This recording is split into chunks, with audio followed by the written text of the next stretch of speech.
of a start, and I'm sure people will join us as we move through. So welcome to this short and our final ASOS Action Short of a Strike and Reclaim Our Time technique training. My name is Karen and I'm UCU's Education and Training Officer, and we're looking for this to be about 20 minutes. It may go over a couple of minutes, but I promise I won't keep anybody more than 20 minutes. But if you do have to go, obviously you can go, don't worry.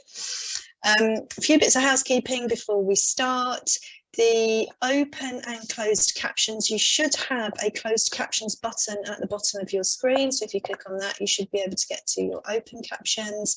And depending on the device that you're joining from, if you haven't got that, you'll have 3 dots at the bottom of the screen. If you go to those 3 dots, click on them, you will also be able to get to open and closed captions. So as you can see, the chat is off, the Q&A is on, and what I'm not going to be able to do is answer kind of a ton of questions. So what I'd like to do with the Q&A page is we want to make sure that the dispute frequently asked questions page reflects the questions that people are asking. So if you can put any questions in that Q&A box, that would be really helpful, and we can take those away, collate them, and make sure that the FAQs reflect the questions that people are asking. We will be recording this session, and you would have heard that when you came in. All of these sessions are pretty much the same, but we will try and get it one of the iterations up on the website so that you can refer back to it. Okay, so I am going to share my screen now, and I'm going to see if I can actually do this properly, because for the last couple of times people have seen all my notes and everything, so all my horrendous spelling mistakes and my notes to myself, which I'm sure put most people off. But anyway, let's get on then. So the purpose of this training is to look at the concept of action short of a strike and introduce you to the Reclaim Our Time strategy, and look at how we can maximise the participation in action short of a strike, or ASOS, just for ease. So this is really preparing the ground, if you like, for escalating action. Now, as we're going through these slides, which I'm going to have to do fairly quickly, I'm afraid, but I would like you to have a think about how, with the involvement of your local branch, you can maximise the participation. And maximising participation in this will inevitably lead to increased levels of disruption within your institution. Okay, so let us carry on. Before I carry on, actually, I will say that anything I refer to in here, I will get out to you hopefully later on today. So anything that's been referred to, I will get out to you in an email. So action short of a strike, hold on, just going to move my little icon up so as I can see what I'm reading. Action short of a strike is a very powerful form of action that can be legally taken in a trade dispute once a union has satisfied the government's anti-trade union legislation of 2016. Now, this placed huge hurdles on unions wanting to take industrial action. Now, there is a link there to some more information about that, but that will be in the email I send you afterwards. Now, the Trade Union Act was a hugely divisive introduction by the Tory government, and it was designed to limit the power of trade unions wanting to take industrial action. And because there is a percentage hurdle that we have to jump over in order to get to that level of action in the first place. That's one of the reasons why we are really encouraging of people to vote. So when we do the Get the Vote Out campaigns, we really want people to get out and vote, because we have to get more than a certain percentage before we've even got to whether people are voting for or against any kind of action.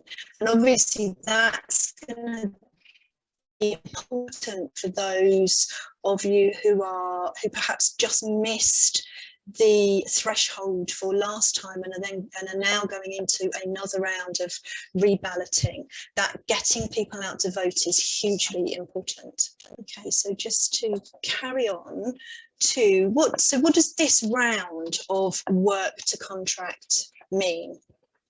Well, it means exactly that. You work to what your contract says. You work strictly to your contract, and we'll look a little bit more about that in a minute. But what we need to do is be really clear here that we are not supporting the rescheduling of classes. If management demand it, then we should push back. Now, what does pushback mean? Well, pushback means using all the techniques in the Reclaim Our Hours strategy, which we will come on to in a minute. And the reality is that unless actually, I mean, because of the timeframes in terms of where we are, unless the rescheduled classes are taking place next week, the escalation of action short of a strike will probably kick in by the new year anyway, and rescheduled classes probably won't take place regardless. Okay, so let's just have a little look about how we kind of got where we are in that negotiating process. So members have a legitimate employment issue which we try to negotiate. So pensions, forfeits, and those issues. Maybe now we know that these issues, the issues around forfeits, the pensions issues, have been building with increasing marketisation in education and this kind of belligerent attitude of some very highly paid senior leadership teams. And for those of you who've been watching or listening to the news this morning, some of the attitudes of the VCs have been just absolutely atrocious towards their own staff.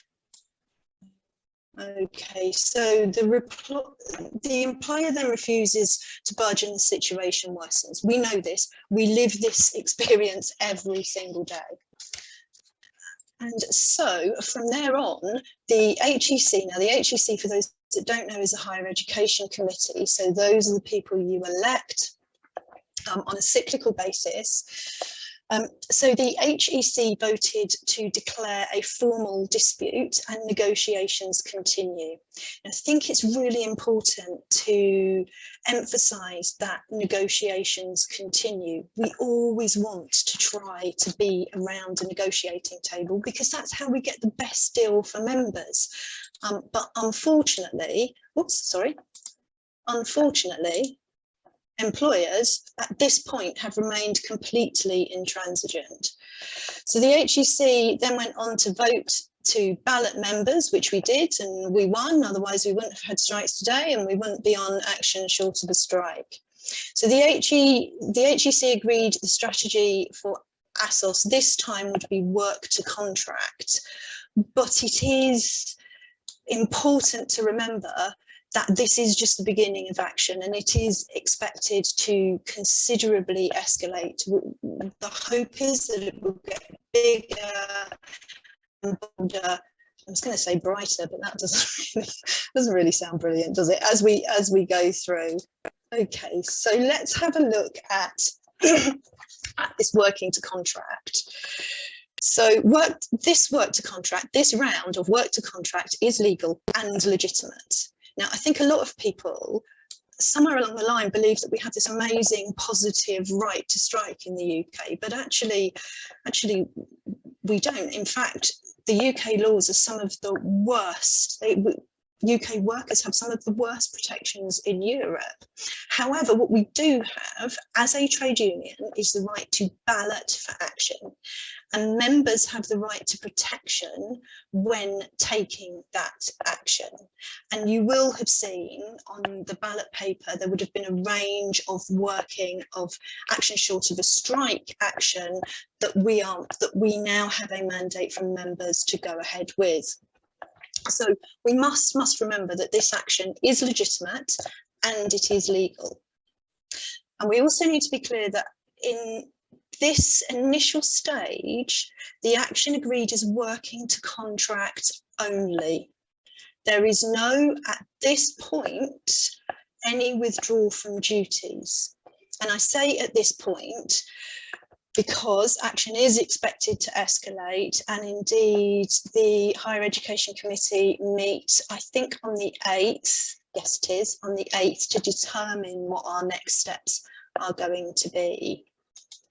Okay, so let's get on to the Reclaim Our Time strategy. Now, this is a strategy that's designed to expose just how much of our free time is regularly sacrificed, and really to push managers, so to put pressure on managers and force them to confront the unsustainable and dangerous amounts of work created by shifting the responsibility back to them. Most HE contracts specify a nominal working week. That might be kind of 35, perhaps even up to 40 hours. And for those of you who don't have specified hours, you will have kind of key tasks on your contract. So your key responsibilities. For many, there will also be a stipulation within that contract that you're expected to work beyond those hours. And generally the phrase used there is, as is reasonably requested by your manager. So the purpose of the strategy is to really kind of put that pressure onto managers, and we'll see how we do this in a minute. But we also need to be clear that this is about taking control of our own workloads that are hugely out of control. But what we're trying to do with this strategy is empower people with the tools to be able to refuse additional duties. So there are 5 key steps to this strategy. So the first is to check the number of hours stipulated on your contract. Or, as I said earlier, check the key functions. Now, this is quite important because this is kind of the bit that everything else flows from. Now, if you can't find your contract, then your branch may be able to help you, or your HR might have a copy of it. And it is important because, and it's also because that is the point from which you go, okay, I'm only supposed to work 35 hours or 38 hours, but actually I'm working 45, 50 plus hours per week, or I am only supposed to be doing X tasks, but actually in the last 5 years, the tasks on my contract don't actually reflect the tasks that I am now currently doing. So it is worth hunting around the house for your contract. Okay, so step 2, use the UCU template spreadsheet, which I will send to you, but it is also on the ASOS pages, and I'll send that to you as well, to record the duties you've performed and the nature of the work done. We recommend that you prioritise completing the work that, based on your normal duties and your contract, is most central to your role. So you have to ensure that your key functions are fulfilled. So those are the ones that you are contracted to do. But you should only work to the hours specified in your contract. Now, this kind of evidence gathering might seem like it's more work initially, but we're going to collate this centrally, and it will prove a major factor in evidence gathering to show just how much free time the employer is getting for staff, and how much time staff are sacrificing of their own kind of home life to prop up the employer. We must emphasise, though, that it is your kind of key duties that you are to fulfil. Now, just to add to this, really, I know there has been some concerns around this initial stage of working to contract and the working and the action that's been agreed. And I know some people have said that this is less clear than it has been in previous disputes. However, we are completely clear that you should not be rescheduling classes of your own accord. Even when requested to by a manager, use a mechanism set out in the Reclaim Our Time advice. use the support of branches to push back and to really question and make managers justify why they are asking either for rescheduling or any other extra duties they are asking you to do. Okay, so let's get on to the next step. So step 3 is to calculate, and this may take some estimation, particularly for those who don't have specific numbers of hours on their contract. So calculate the time you have reclaimed by overwork. Record this on the template. If you're asked to work additional hours, as may be required in your contract, so under that reasonable banner, you should record these on your template as well. Now, you might be surprised at the number of hours that you come up with here. I know that people who've done similar things to this in the past have been really surprised at the number of hours that they do actually do over and above what their contract states. But the key phrase here is that you are asked to do. Not that you kind of put your hand up and go, oh yes, I'll do that. But this is making and forcing managers to ask you to do something. Okay, which is why we kind of say stick rigidly to your contract.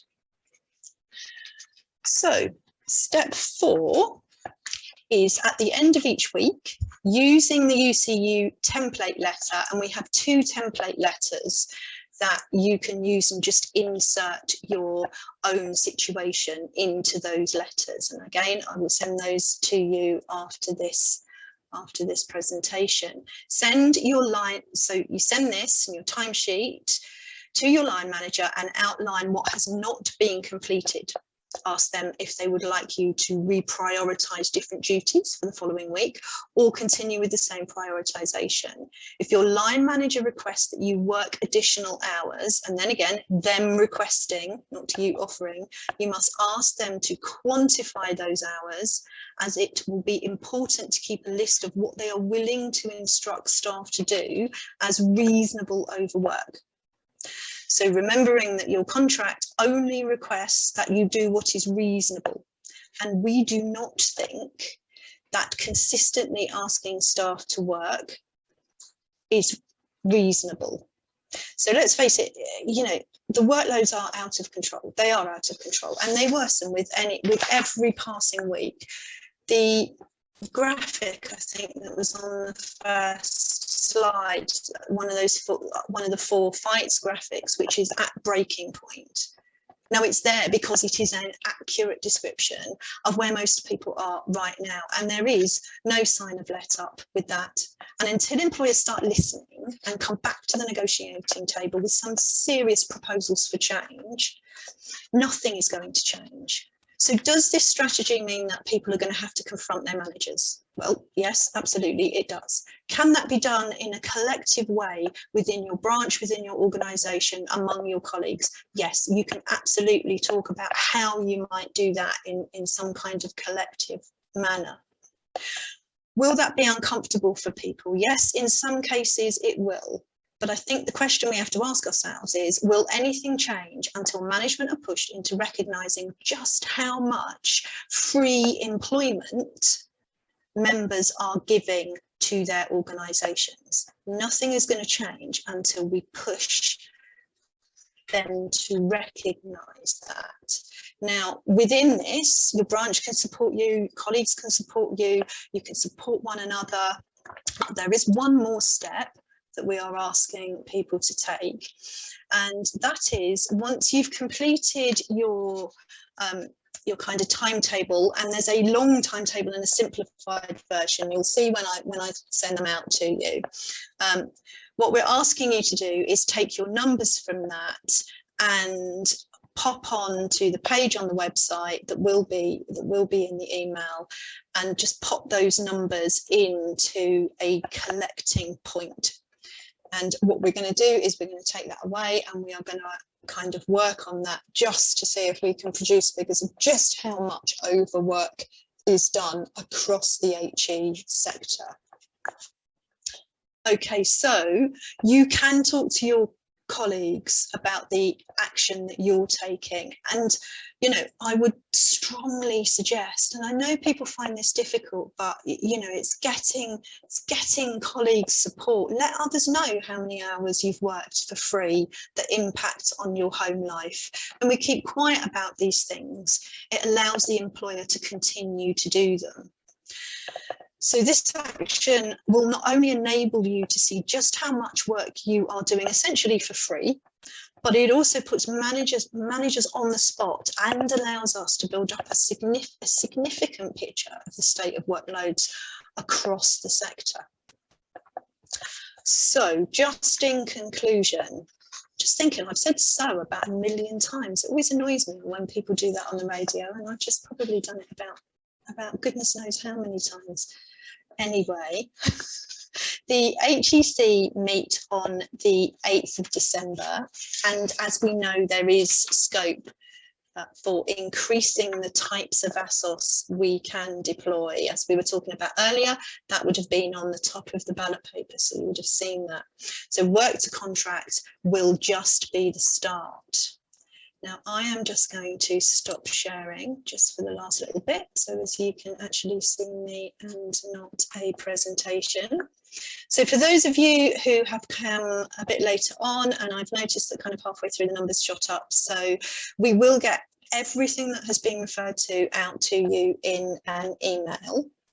We'll make sure that is done before, probably before the end of kind of work close of play today. Please, while I've got you, I'm going to shamelessly plug the 2 teach outs we have on Thursday and Friday, and encourage you to take part in those. And again, I will put those links in the email that I sent to you, just so you don't have to hunt around for them. And the first one is Fossil Free Careers, and that's delivered by the amazing people at People and Planet.